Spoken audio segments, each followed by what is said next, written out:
Welcome to the Indian Tech Icon Spotlight, where we shine a light on the brightest mind in the world of tech. I'm Sheetal Acharya, and let's welcome our guest, Mr. Sandeep Parmar, who is a future-focused leader shaping industries with cloud, analytics, and AI. Hi, Sandeep. Welcome to our show, and it's truly a pleasure to host you today. Thanks for hosting me. Thanks, Sandeep. So, Sandeep, let's begin, our discussion with your career journey. We'd like to know more about from where it all began. What was your first role and progressing till your current role? Sure. So, I grew up here in Alberta, in northern Alberta. So I was very close to the energy industry. And because of that, I didn't want to do anything with it. So when I went to university, I did a computer science degree. And so I started my career as a software developer here in Calgary. And, over time, I decided to sort of transition from that into more sort of leadership, and project management types of roles, still in IT. And that was actually quite interesting to me because I was still in tech, and doing a lot of startups at that time. So a lot of tech oriented companies. And then sort of midway through my career, I decided to switch into consulting, management consulting, which was very interesting because I was able to travel and also get to experience a lot of different other industries. And then eventually made myself back here in Calgary. And from here, I decided to try going into energy. So I started with an oil field services company, leading their IT team. And from there, I moved to a much larger energy company that similarly leading their IT team and their platforms. So within all these years, Sandeep, how you have experienced the energy companies evolving, comparing now versus say 5 to 8 years ago? Yep. So the energy companies here have been here for a very long time, but it was only about 5 to 8 years ago where they started to realize or understand that technology was critical to their future. So more investment started happening in energy around that time.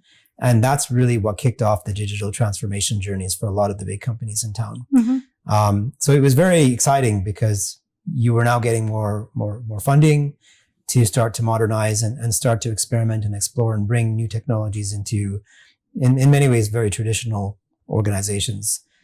So really cool to be able to sort of be part of that journey and see how some of these majors are modernizing and they're absolutely understanding the evolution of technology and how that can help them. And obviously with things like AI coming out now, they're very excited about where they can go with technology to support their core energy business. Absolutely.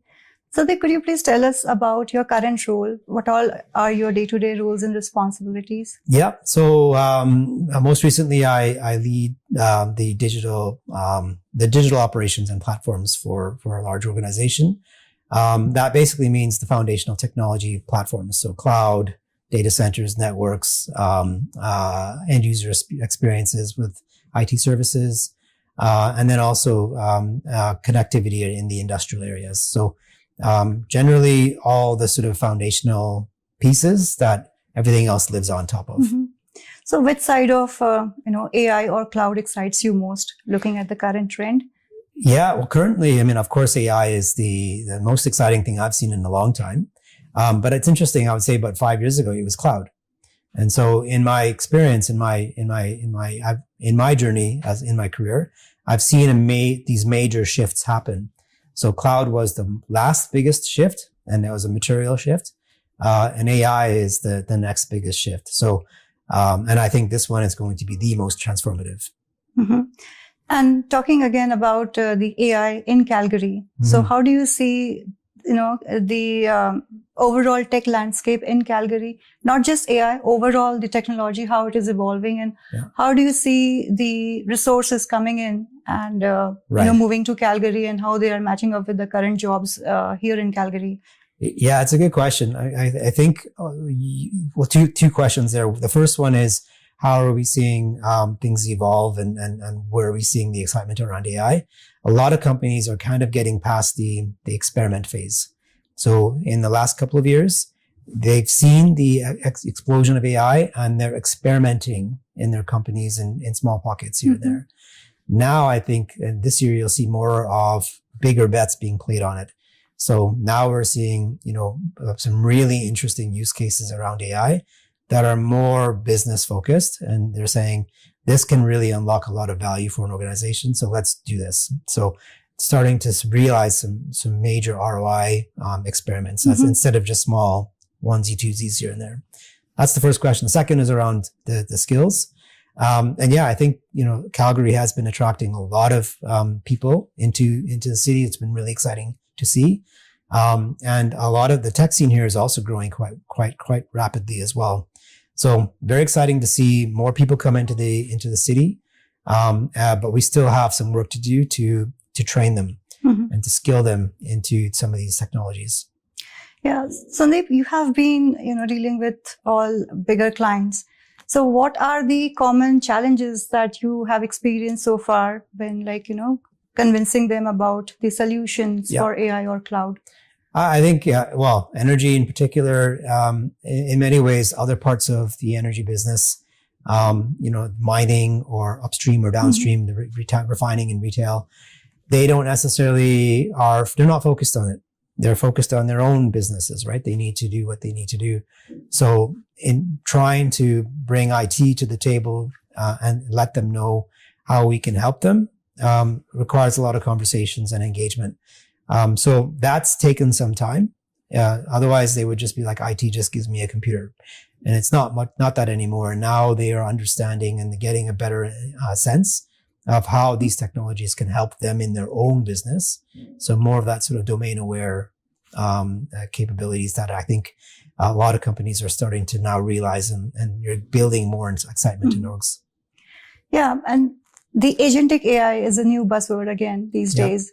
So how do you see the future which all industries would get benefited, or where would you see the benefit of using agentic AI? Yeah, so agentic AI, it's interesting because I'd say every company is bringing their own AI tool to the table. And so you do run the risk of really two paths of going. One is where you have many AI systems in an organization, or you go down the path of consolidation of data lakes, whichever, and then leveraging less of these types of solutions. The agentic AI is more on this side, where you have many solutions that are now trying to communicate and interact and integrate better. So there is going to be a place for that for some organizations where agentic AI will be extremely valuable to find process improvements and things like that. But I still think that it's still early days, but I see a lot of momentum there. So talking about the ethical side, in general, how companies are taking their approach to kind of balance out the ethical side while using AI? Yeah, great question. When a lot of organizations are starting, they obviously initially it's an unknown for them. So they generally come into it with a bit of caution. And what I'm seeing now is that any large organization that's taking AI seriously needs to have a foundational AI council or some governance around AI.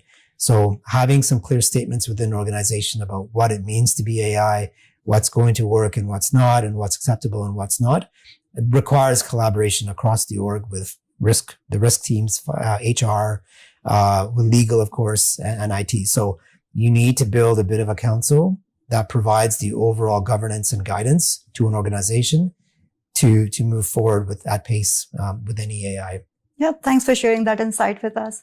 Sandeep, you have worked across globe. You have managed various teams, different projects. So how do you see yourself getting evolved as a leader? Yeah, it's interesting. I think obviously, with the technology and IT changing so fast, especially with AI, I find more and more of my time is more about trying to enable teams, and give them opportunities to try and experiment new things. So you have in an organization really the run versus change equation, right? So running the company and what you're doing is your operations. That has to be tip-top, has to be in shape. Constant, yeah. And once you have that in good shape, that affords more time and space to give teams to try and experiment and bring new technologies in and evolve. So my job, I'd say, is actually trying to help organizations optimize their run. And by doing that, give people and teams more time and space to experiment and explore the new cool things that they want to. So do you see a challenge, or how do you keep your teams motivated in balancing that, the constant that needs to be there, like running the business? versus adapting to new technologies?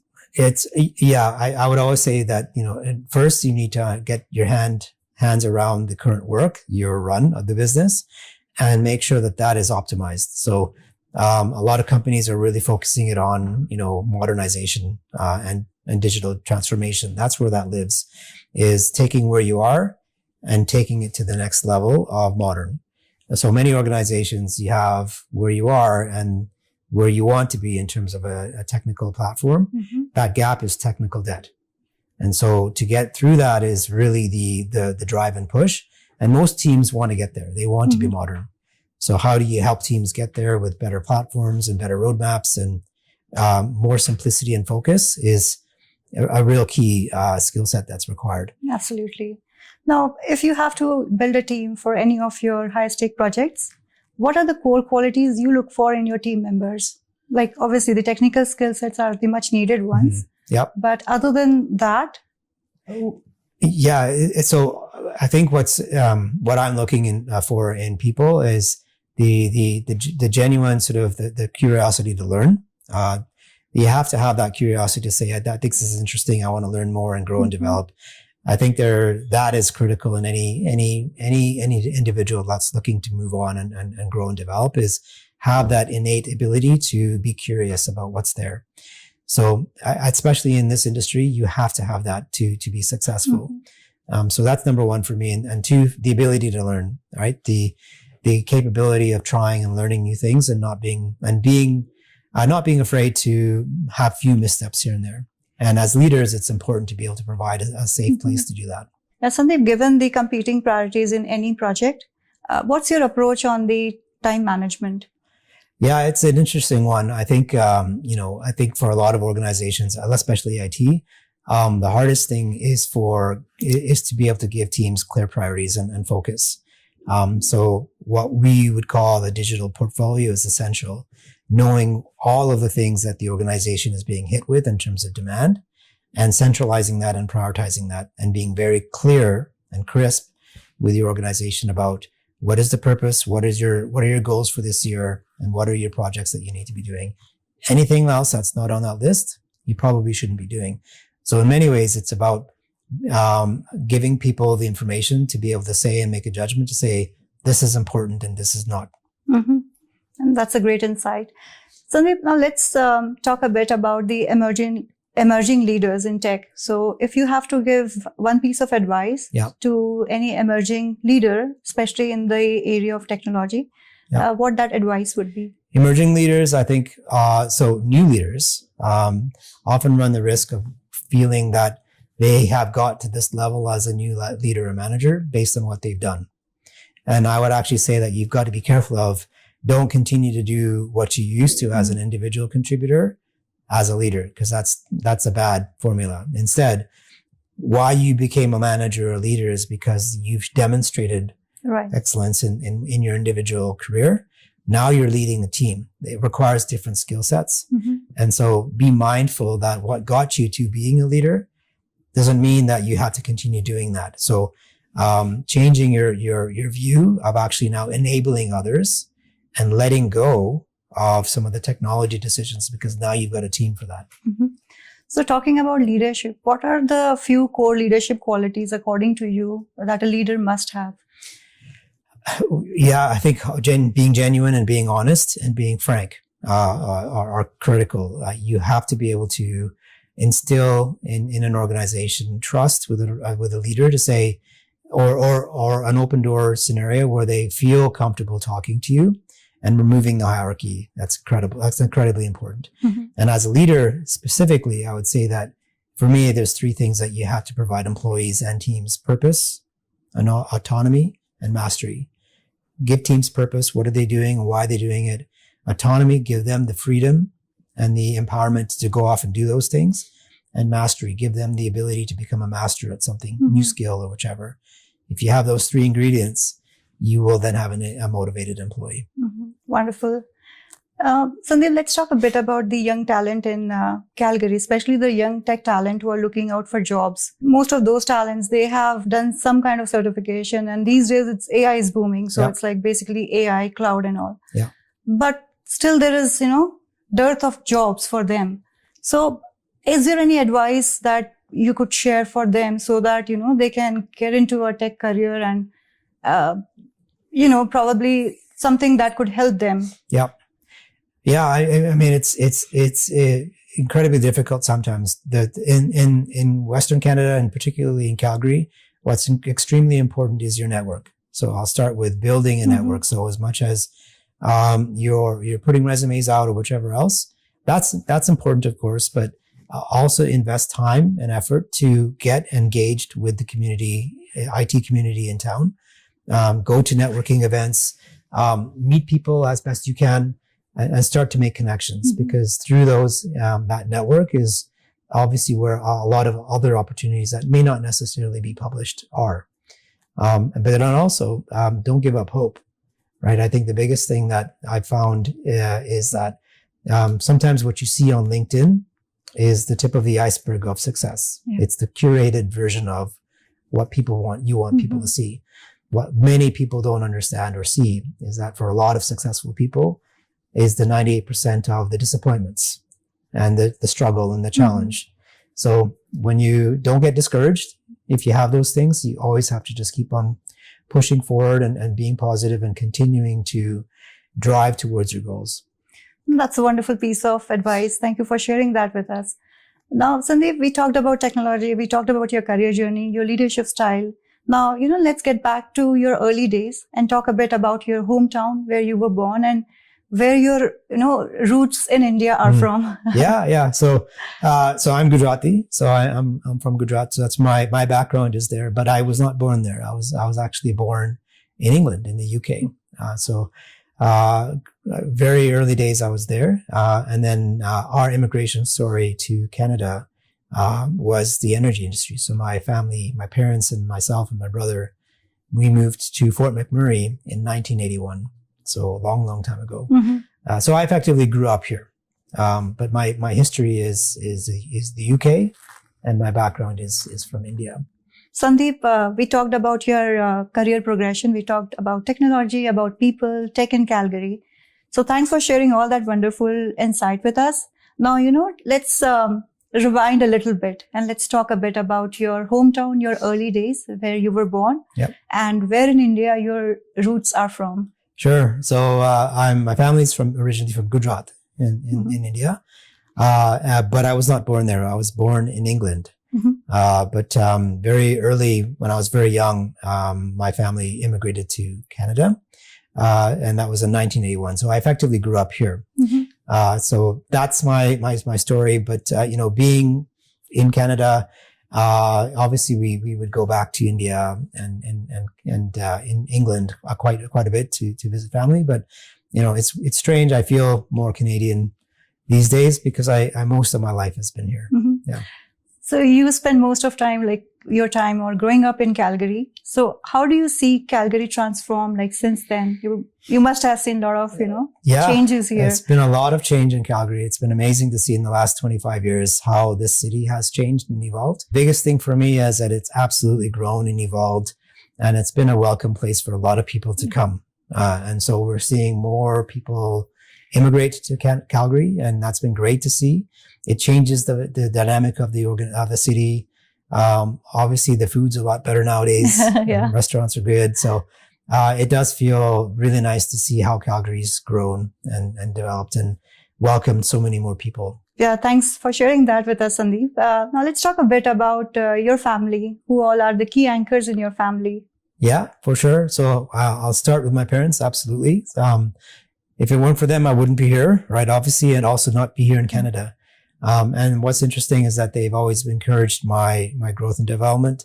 They weren't sure about IT when I joined. I think they wanted me to be a doctor, but, they didn't understand it well, but they just said, if that's what you want to do, go do it. So no matter all the decisions in my life, whichever they have been, career wise or other, they've always stood by me and supported. So they absolutely are the foundations.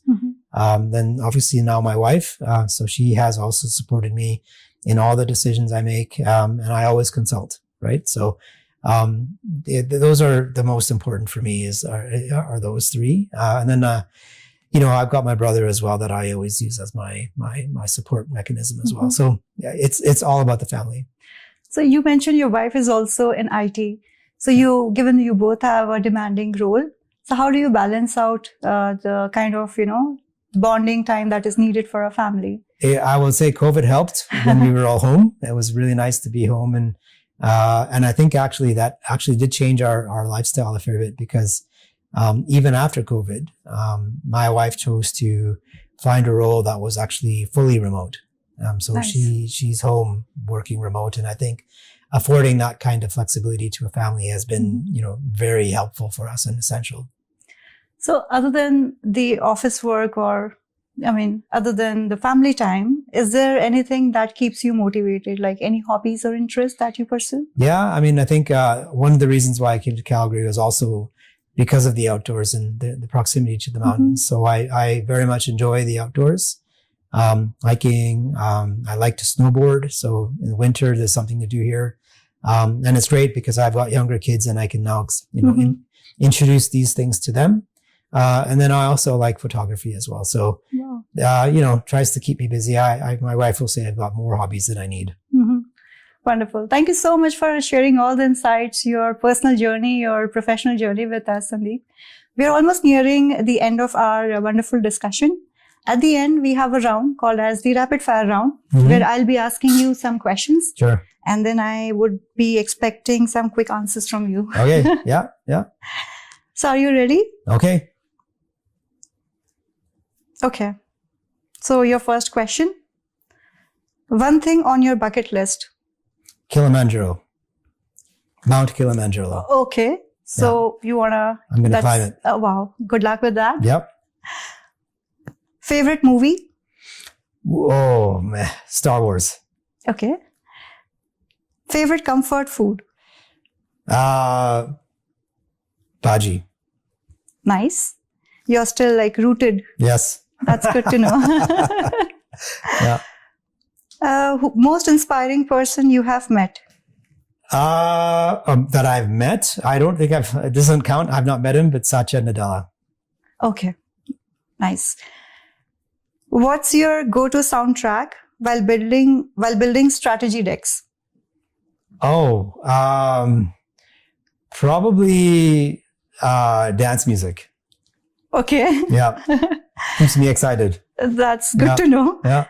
And the last question. Sure. Your reaction when someone says, "We will fix it in production"? Oh, big eye roll. And no, that's not happening. Right. Thank you so much for all those wonderful answers and, answering those so promptly. Yeah. And it's been a pleasure talking to you. It's really wonderful. And thank you so much for sharing all the wonderful insights with us. And we wish you continued success, Sandeep. And it's truly lovely meeting you. Yeah. Thank you very much again. Thanks for hosting again. And I had a great time. Enjoyed it.